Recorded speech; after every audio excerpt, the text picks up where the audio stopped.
Buenas tardes a todos y todas. Pasamos ahora con las conferencias plenarias y en primer lugar tenemos la conferencia plenaria de don Enrique Vaca García. Enrique, ¿está por ahí? Sí, sí, estoy por aquí. Muchas Vale, gracias. perfecto. Pues si quiere puede compartir la presentación. Un momentito. Vale.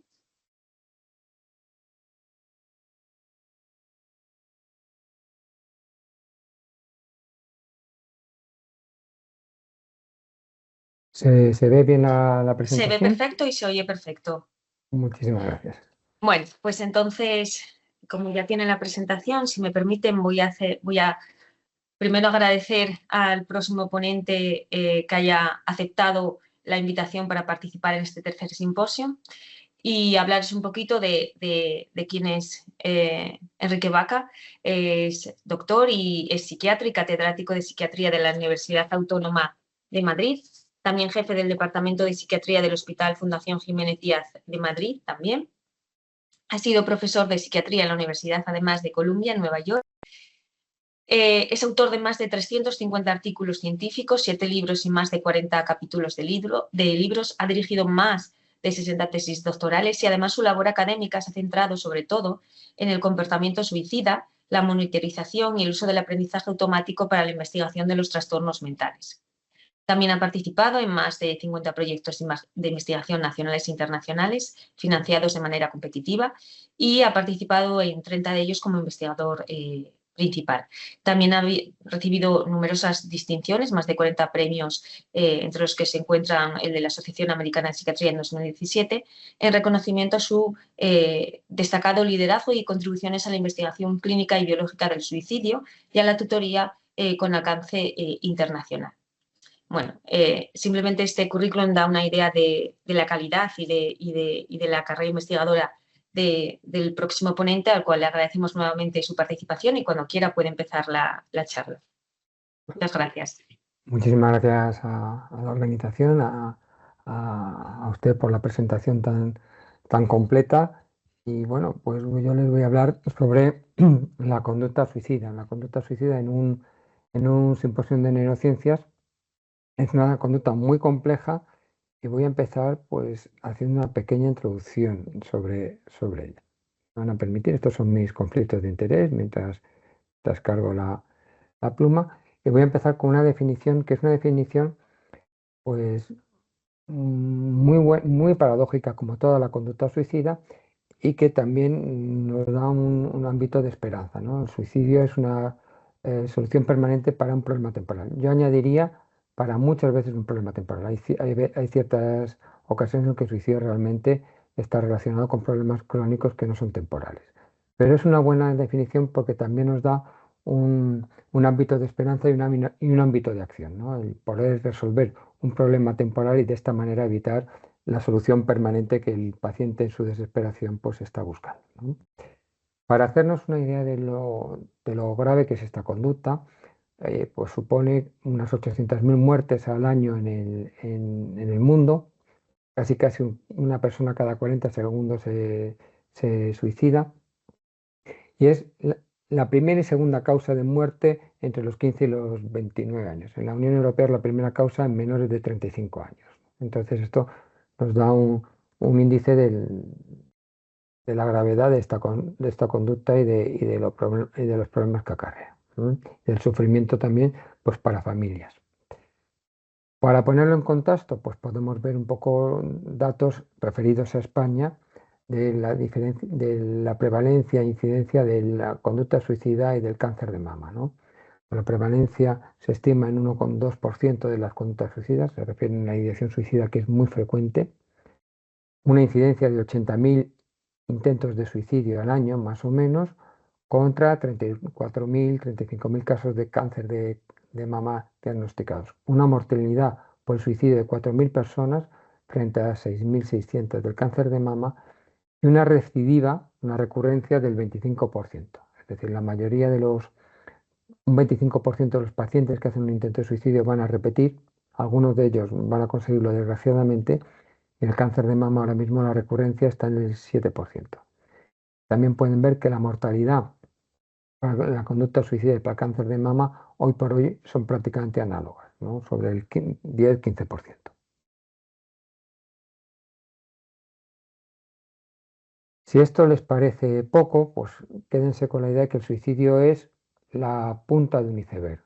Es decir, por cada persona que fallece por suicidio, hay 5 que requieren atención hospitalaria y muchas veces van a arrastrar secuelas toda su vida, y hay de 25 a 30 intentos de suicidio. Es decir, que estamos hablando que en el mundo hay unos 800.000 muertes por suicidio anuales, estaríamos hablando de casi 25 millones de personas que lo intentan. Y por otro lado, aquí ven ustedes que no solamente está la repercusión sobre estas personas que llevan a cabo el intento o el suicidio. Es, es de destacar que por cada una de ellas hay 10, 15 personas que van a sufrir. Habitualmente familiares, amigos, cualquiera se puede poner fácilmente en la situación de tener a un ser querido pues que ha intentado quitarse la vida o que lo ha hecho, ¿no? El sufrimiento que arrastra, el sufrimiento que arrastra para muchos años. Yo, sí, como psiquiatra, siempre comento que muchas veces cuando uno ve a un paciente por primera vez, el paciente dice, bueno, doctor, y sin que usted me lo pregunte, yo le digo que un abuelo, un tío, un familiar mío se suicidó. Eso les da una idea de cómo esto eh, abarca e influye no solamente a las personas cercanas, sino incluso a las generaciones siguientes.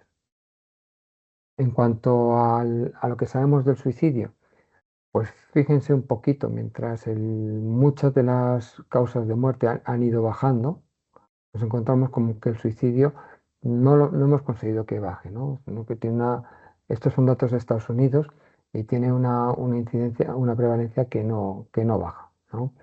Por otro lado, en cuanto a poder establecer los factores de riesgo, lo que vemos es que un metaanálisis de los últimos 50 años lo que aflora es un descenso en la capacidad de predicción de los factores de riesgo a lo largo de los últimos 50 años. ¿Eso qué significa?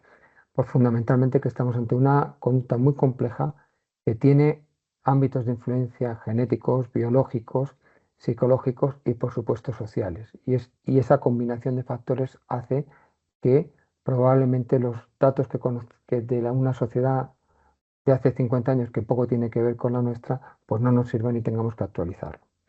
Por eso les voy a subrayar esta idea de aquí, que yo creo que es muy importante, que es que el abordaje que tenemos que hacer tanto del diagnóstico como de la predicción de la conducta suicida es un enfoque más dinámico que estático y sobre todo personalizado. Esto probablemente es la idea central que les voy a querer transmitir a lo largo de toda la intervención, ¿no? También para que vean ustedes cómo de importante es, les pongo un ejemplo de uno de los dramas que hemos sufrido en los últimos 5 años, la epidemia del COVID-19. Saben que España fue un país especialmente afectado. Si calculamos los años potenciales de vida perdidos, es decir, los años que una persona deja de aportar a la sociedad, se supone que todos vamos a vivir más o menos hasta los 70 años. Entonces, los años potenciales de vida son los años que la sociedad pierde porque una persona no llegue a los 70 años.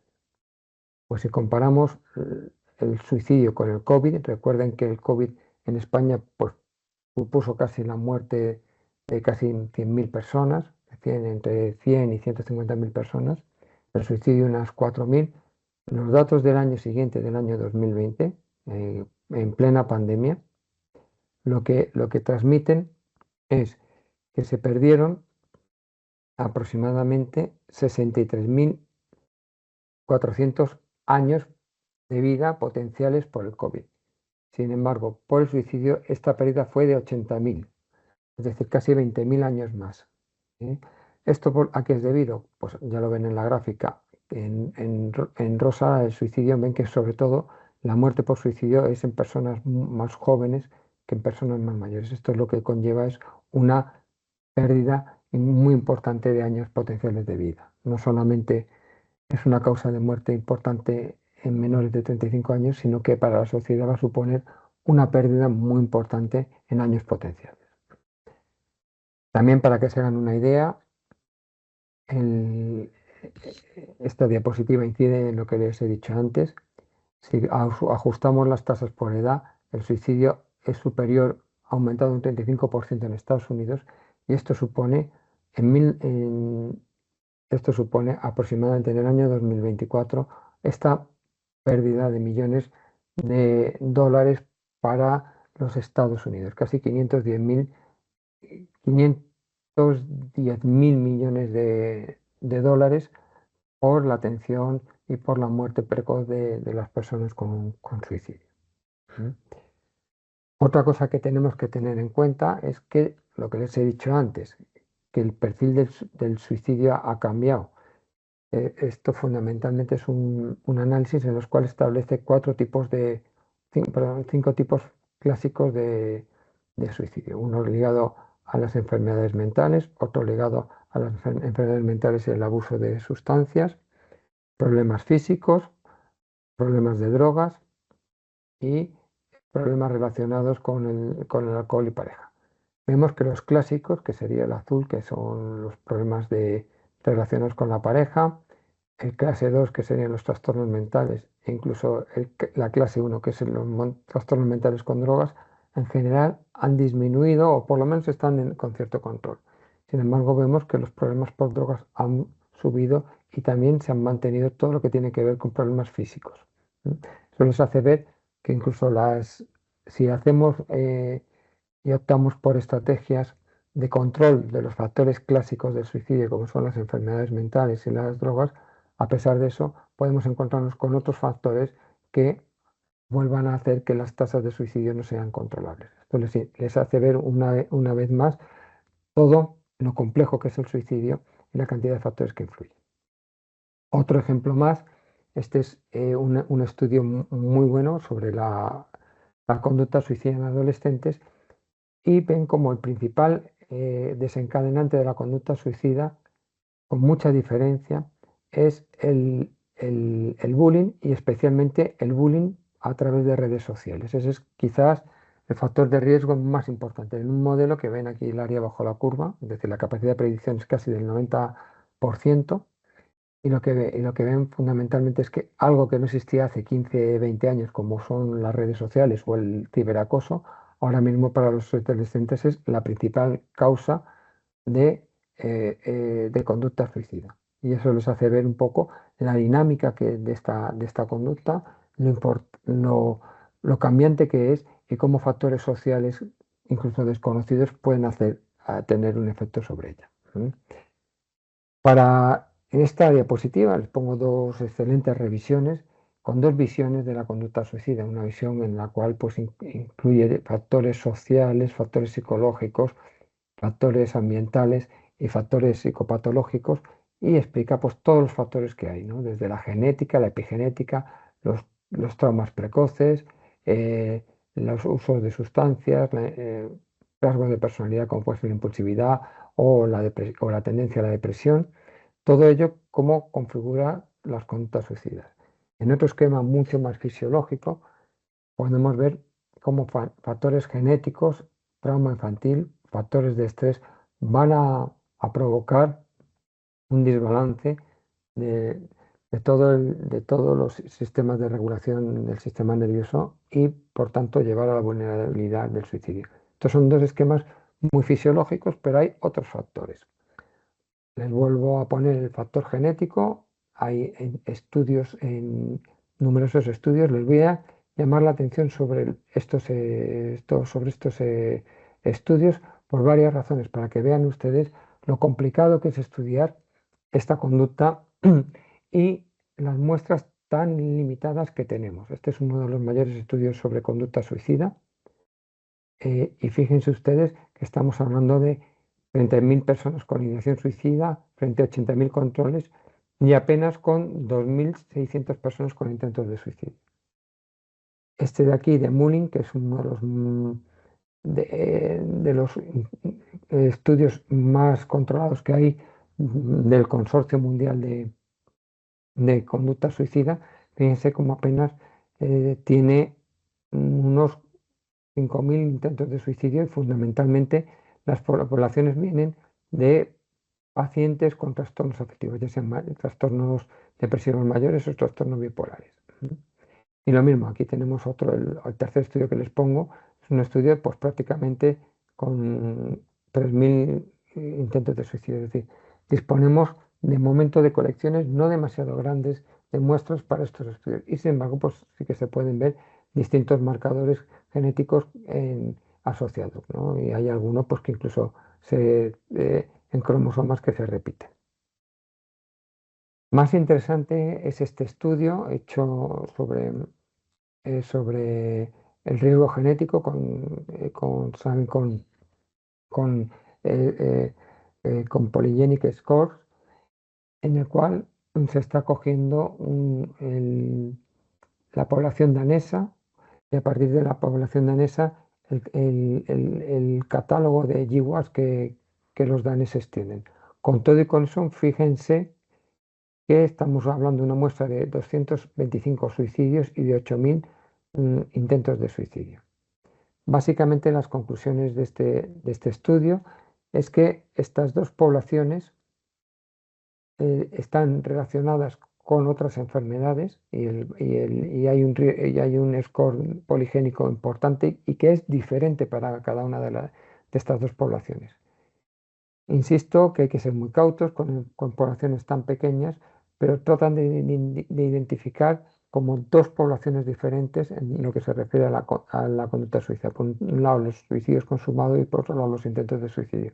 Esto es una idea muy debatida en la literatura y este estudio pues, tiene el interés de haber aportado algún dato más sólido en ese sentido. Aún con todo y con eso, debo insistir en que hay que ser muy prudente al analizar, al sopesarlo, nada los tamaños muestrales, ¿no? Otra perspectiva, la social. Fíjense todos los factores que influyen y todos estos factores nada tienen que ver con biología, con genética. Son factores que tienen que ver mucho con factores ambientales, con trauma. Este es otro tema que hay que subrayar en la conducta suicida. De hecho, los primeros estudios científicos del suicidio fueron producidos por Durkheim, un sociólogo del siglo XIX francés. Otro de los temas que hay que hablar son los factores ambientales, ¿no? Fíjense aquí cómo estamos hablando de factores tanto climáticos como factores que tienen que ver con la polución nocturna, o con la polución del aire. Fíjense cómo estos dos factores, además, por supuesto, tienen sus vidas fisiopatológicas a través de la inflamación, otro de los temas que está muy candente en la conducta suicida, y cómo todo ello pues, termina llevando a la conducta suicida. De una manera mucho más gráfica y muchísimo más específica, este es un estudio realizado por la Fundación Coreana de la Prevención del Suicidio sobre casi 30.000 personas entre 2013 y 2017, en el cual se está valorando el riesgo de suicidio en relación a estas partículas, a partículas de 10 micras de diámetro. Fíjense cómo los pacientes que tienen trastornos mentales aumenta el riesgo de suicidio a medida, está en rojo, a medida que aumenta la concentración de estas partículas. Fíjense cómo no hay un efecto sobre las enfermedades físicas, es decir, que esto también es muy interesante, independientemente de la enfermedad física que se tenga, hay un efecto sobre las partículas sobre la conducta suicida. Y otro tema muy interesante es la diferencia entre violentos y no violentos. Esto también es algo muy típico en la conducta suicida, que es la curva Nu. En muchos fenómenos se ve que tanto los poca cantidad como mucha cantidad no influyen en la conducta suicida, sin embargo, a los medios pueden producirlo. Este fenómeno en U y en U invertida es muy frecuente.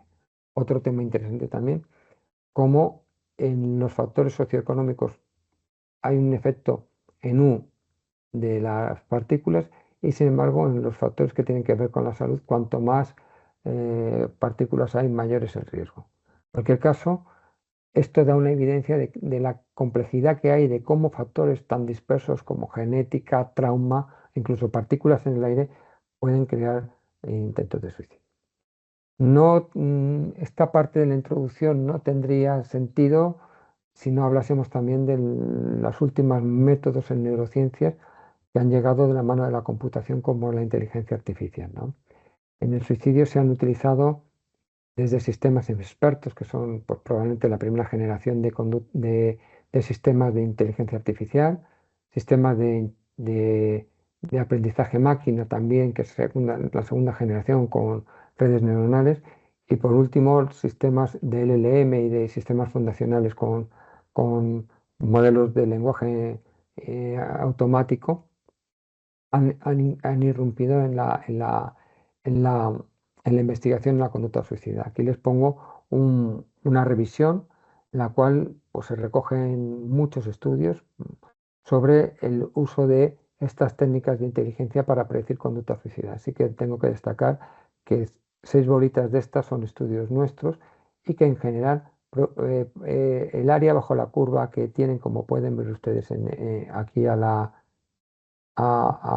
derecha, es bastante... Perdón, creo que me he sacado la- la presentación.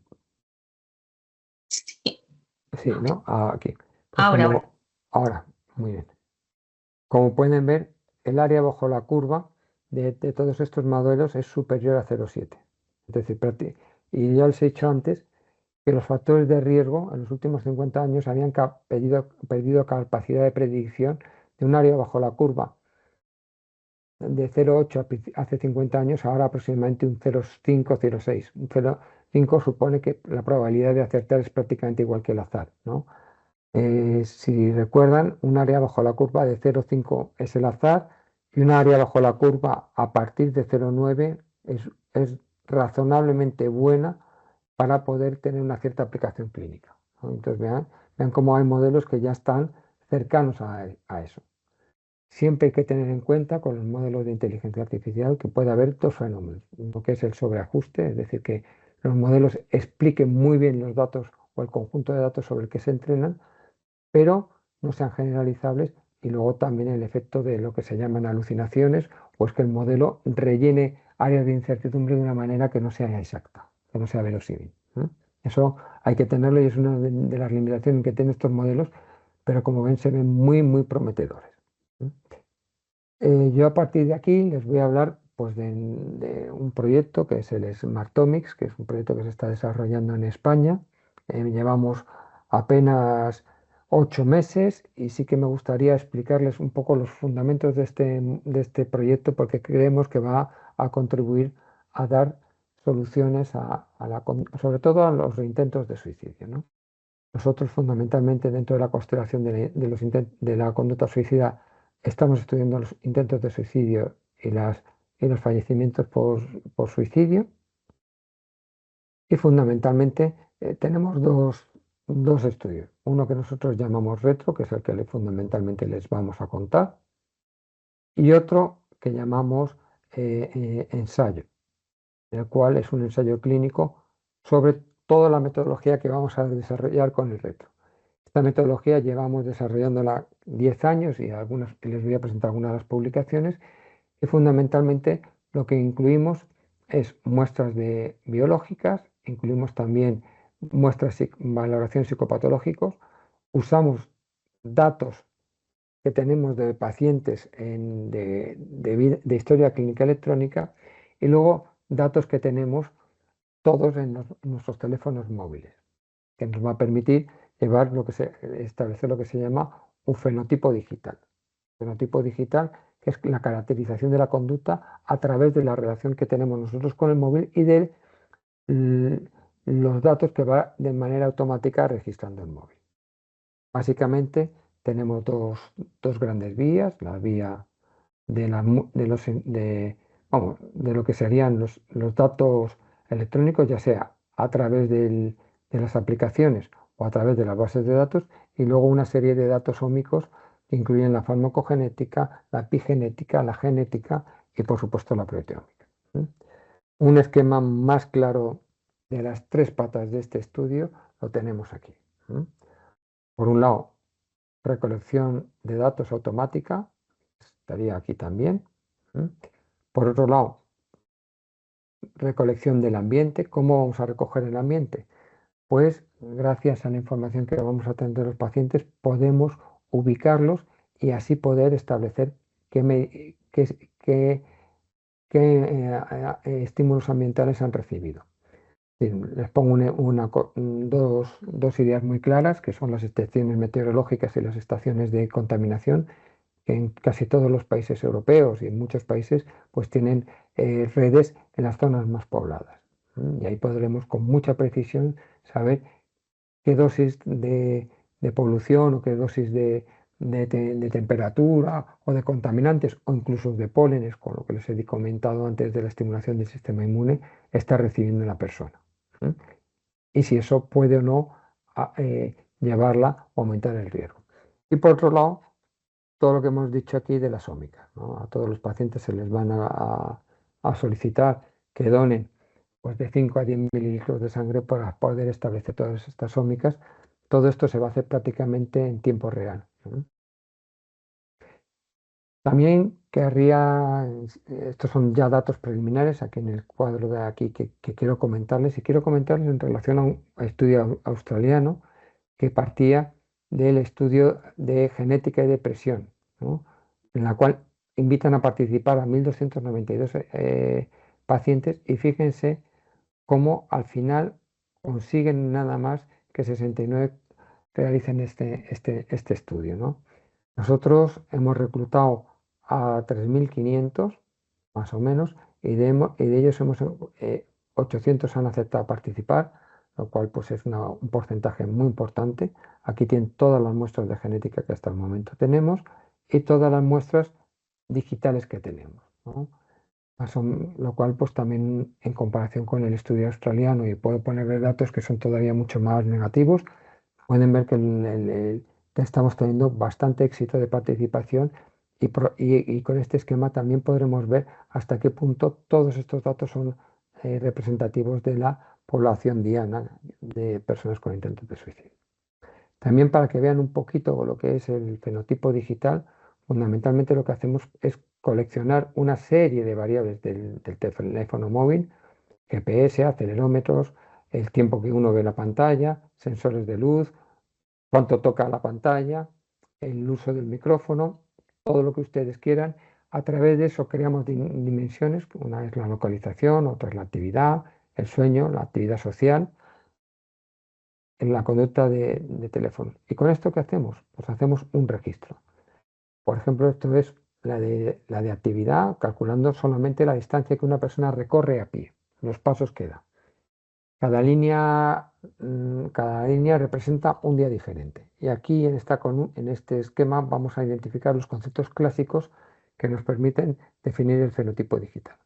Lo primero es el patrón, que es como un resumen de todo, de todas estas, de todas estas líneas diarias, ¿no? Pues con esto podemos encontrar un patrón, que claramente es un patrón circadiano, que es el patrón de actividad que tenemos todas las personas en nuestro día. Desde las 12 de la noche a las 8 de la mañana estamos más o menos dormidas, tenemos actividad hasta el mediodía donde descansamos o tenemos la comida, y después otro pico de actividad hasta la noche. También lo que vemos es ritmos, que son patrones que se repiten. Y vemos que hay distintos patrones a lo largo del día, que eso se llaman ritmos. Luego tenemos rutinas, cuando estos patrones se repiten día tras día. Y después de eso, lo que tenemos también, y es muy importante, sobre todo para la predicción de la conducta suicida, días o patrones anómalos, outliers. Estos son muy importantes, como veremos, para en personas con riesgo de suicidio permitirnos hacer una predicción. Y esto es lo que les voy a poner ahora. Este es un estudio publicado hace ya 2 años de él, en el cual lo que hicimos es recoger una serie de dimensiones con el teléfono móvil, que aquí tienen ustedes, la distancia que uno viaja, los pasos que uno camina, el tiempo que está en casa, el uso de aplicaciones. Y con esto encontramos patrones. En concreto, este paciente tenía 9 patrones diferentes de conducta que suponían 9 días diferentes teniendo en cuenta la combinación de estas 4 variables. Básicamente, los seres humanos somos rutinarios, tenemos muy poquitos patrones. El día de diario, fin de semana, vacaciones, algún día que nos sucede algo, y todo esto nos permite conocer rápidamente a los pacientes. ¿Y qué hemos encontrado? Precisamente que los días en los que no podemos asignarle al paciente uno de estos patrones, esos días especiales, muchas veces lo que están prediciendo es una conducta suicida, como pueden haber en estos casos. Y otra cosa muy interesante es que estos cambios en los patrones muchas veces anteceden varios días a la conducta suicida. Con esto hemos conseguido un área bajo la curva modesta, 0,77, pero muy prometedora teniendo en cuenta el tamaño de los pocos datos que estamos utilizando, y que en estos casos el único dato clínico que teníamos es que el paciente hubiese hecho un intento de suicidio. Sobre eso, pues lo que hemos hecho es hacer un estudio en el cual añadíamos sistemas de monitorización activo y pasivo, es decir, ya no nos valía solamente lo que el móvil recogía, sino que de vez en cuando hacíamos alguna pregunta, y con eso activamos un plan de seguridad.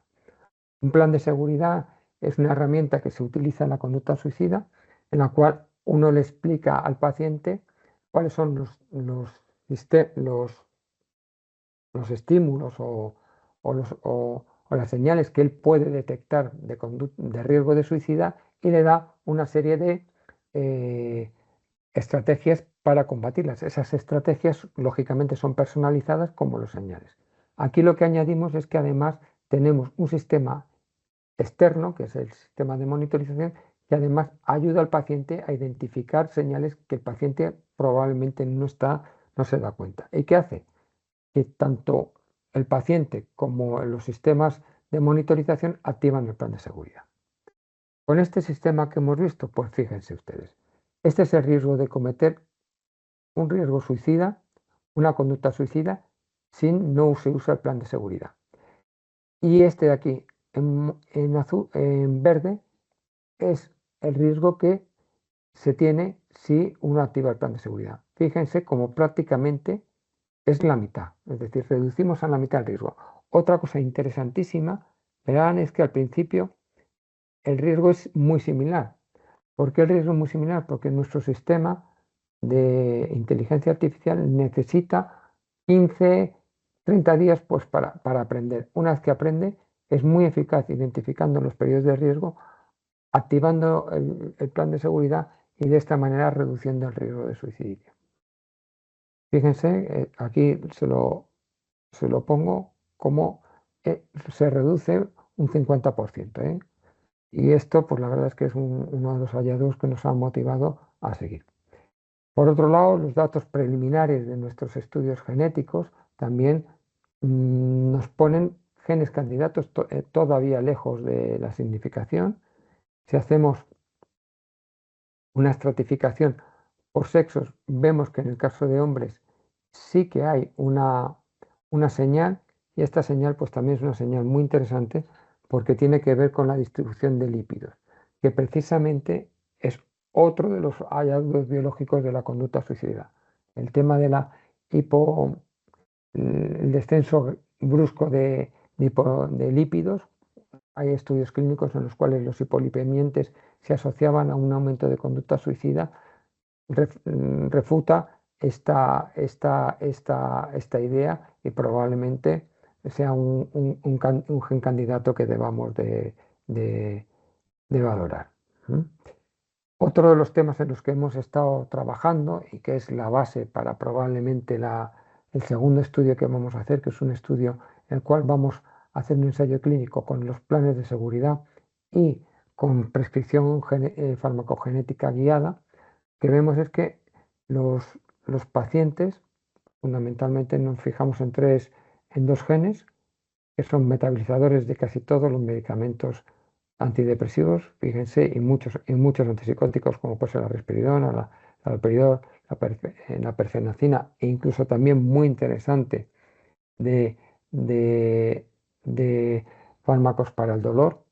Pues estos fármacos tienen una distribución que no es una distribución alélica, que implica que hay pacientes que van a tener un metabolismo rápido, ultra rápido, aproximadamente un 3% de la población, y además vamos a tener vamos a tener otro 3% que van a tener una, una, una, una metabolización pobre. ¿Esto qué nos indica? Pues que probablemente tengamos cerca de un 10% o 15% de pacientes que se beneficien de una prescripción guiada por farmacogenética. Bueno, para terminar, una serie de conclusiones y mensajes claves que les quiero trasladar. En primer lugar, que el suicidio es la principal causa de muerte en menores de 35 años, que es un fenómeno extremadamente complejo y variable con factores eh, biológicos, genéticos, sociales, psicológicos presentes, y que además, por tanto, es un fenómeno que evoluciona. Es decir, la persona que haga un intento de suicidio hoy en una sociedad diferente no lo haría. Y eso también hay que tenerlo muy en cuenta. Hay una agregación familiar que hay que tener en cuenta, aproximadamente de un 50%, y eso es un tema muy relevante. Luego necesitamos modelos personalizados por lo que acabo de decir. Es decir, no nos vale factores de riesgo generales en una sociedad tan cambiante como la nuestra, y debemos de ir a modelos que sean específicos para cada persona. Eso veremos a ver en el punto 7, la oportunidad que tenemos ahora con la inteligencia artificial. Por otro lado, gracias a la inteligencia artificial, como hemos dicho, podemos construir modelos predictivos, y modelos predictivos que son específicos para cada persona.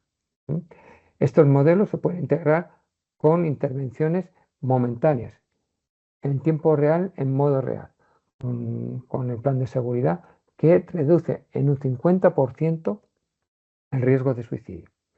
Por otro lado, tenemos marcadores genéticos asociados al suicidio que van a ayudarnos a mejorar los modelos de detección, por un lado, y seguramente a mejorar los tratamientos, haciendo que la personalización de los tratamientos sea muchísimo mayor, ganando en eficacia y perdiendo en efectos secundarios. Y por tanto tenemos una gran oportunidad, tanto con las técnicas de monitorización y de inteligencia artificial, como con las técnicas de genética y farmacogenética. Y aquí les pongo pues, una fotografía del equipo. Aquí estamos participando, aparte del equipo de la Fundación Jiménez Díaz, pues hay equipos de 19 centros de España. Es un esfuerzo bastante grande, y también agradecer a las personas a las instituciones que nos apoyan y nos subvencionan. Dejo ahí mi correo electrónico por si alguien tiene cualquier pregunta o interés o quiere colaborar, y agradecerles a todos la atención, y a la organización la invitación a participar en este simposio.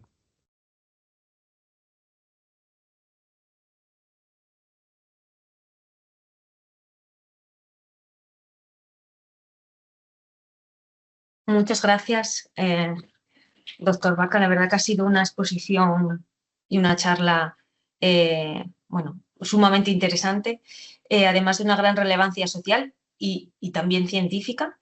Y además que yo creo que hace como o sea, o nos da una visión del suicidio un poco diferente, o que una visión más personalizada del suicidio. Hasta ahora yo creo que teníamos la idea de que el suicidio era un concepto casi tabú, muy general, que estaba debido a factores de riesgo, o sea, pocos factores de riesgo, y la verdad que estos estudios que están realizando da una idea de que es bueno, que se necesitan herramientas para buscar una visión más personalizada de este suicidio, y abre, yo creo que un poco la puerta a una psiquiatría de precisión, puede ser, eh, porque podemos analizar cada caso y saber un poco la posibilidad de que esas personas pues decidan bueno, suicidarse en el peor de los casos, aunque sea solo intentarlo, si solo se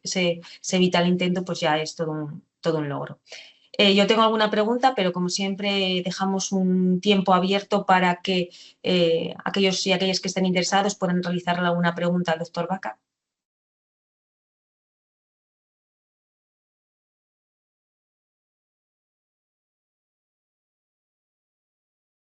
¿Nadie? Bueno, yo tengo algunas. Hay que romper el hielo. Hay que romper el hielo y luego si alguien se anima, pues puede. Yo tengo una que me ha surgido, es una curiosidad, ¿eh?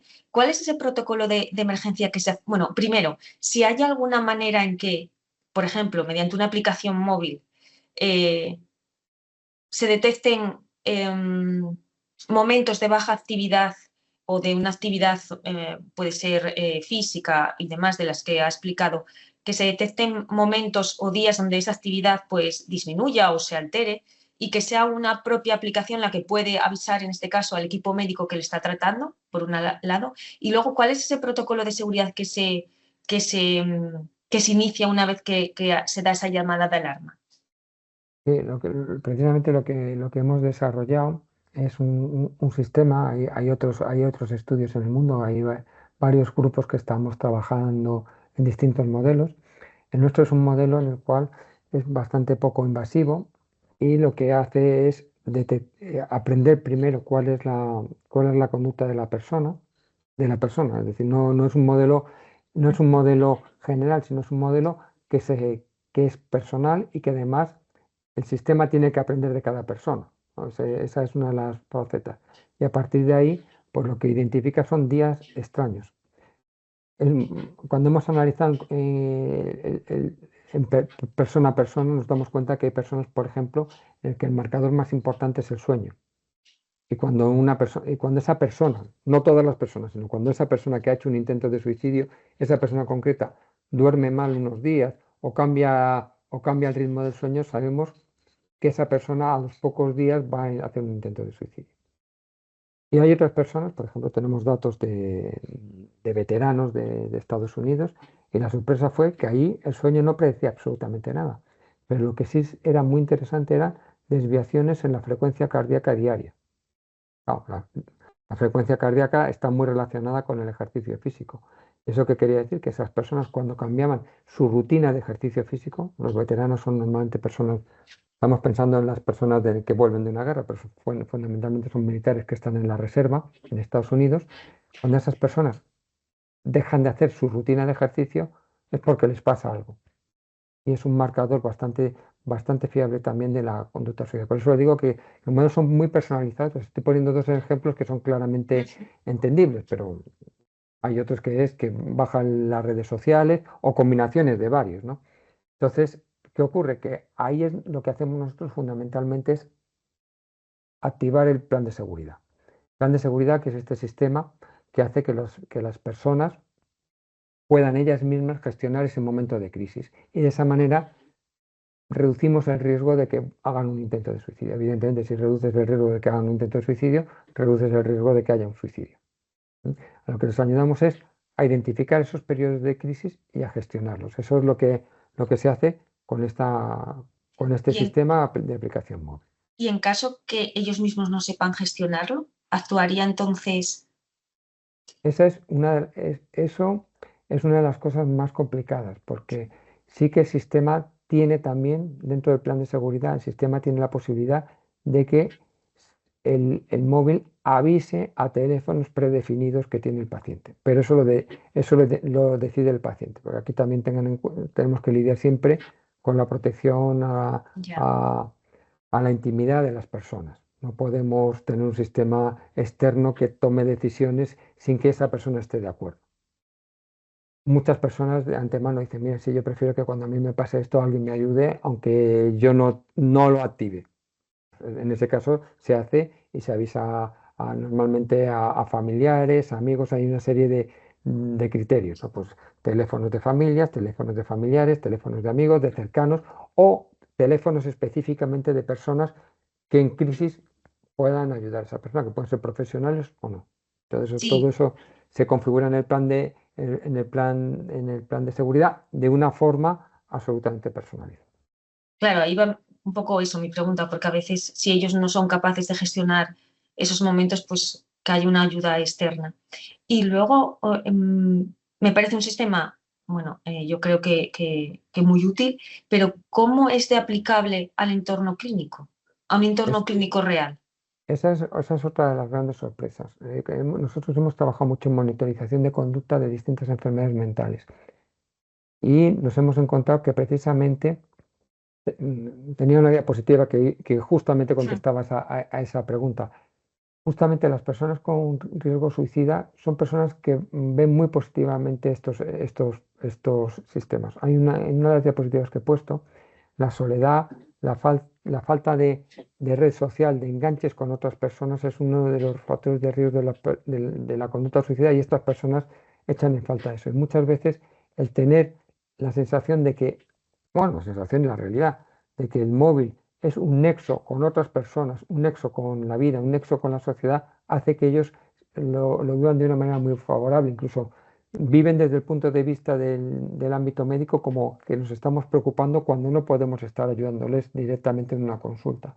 Entonces, en este sentido es muy aceptable por parte de los, de los, de las personas. Esto lo hemos probado tanto en España como en Francia, este tipo de dispositivos. Tenemos los dos estudios que están hechos con estos tipos de población y en general son pacientes, son personas que agradecen este tipo de tratamiento. Si usted me dijese esto mismo para, por ejemplo, la esquizofrenia, diría que todo lo contrario. Sí, por eso. Los Sí. intentos que hemos tenido de monitorizar conducta con esquizofrenia han sido muy malos. Y una cosa que sí quiero subrayar es que en nuestros estudios no hay ningún tipo de incentivo económico para los pacientes, precisamente para valorar cómo podría ser esto en entornos clínicos reales.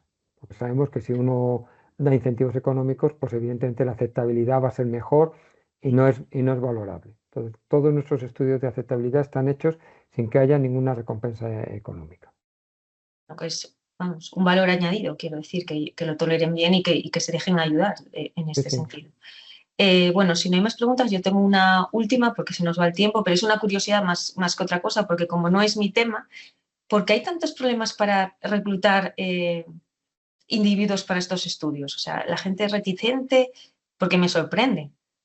Yo creo que también, yo creo que aquí hay un sesgo cultural. Yo creo que en líneas generales, en España, más que en otros países, con el tema con el Sistema Nacional de Salud, las personas están muy involucradas en todo lo que supone ayudar a otros a través de su experiencia de enfermedad. Y yo creo que por eso colaboran más que en otros países. Yo creo que ese es un sesgo y una de las cosas que queremos es precisamente, Francia hemos visto que también colaboran bastante bien, pero es una de las cosas que queremos hacer, trasladar estos estudios a otros países, esta misma metodología. Hemos hecho estudios de otro tipo con móviles en Latinoamérica, en México, en Chile, desde aquí les doy oye, las personas de allí les doy un fuerte abrazo por la colaboración que hemos tenido con ellos.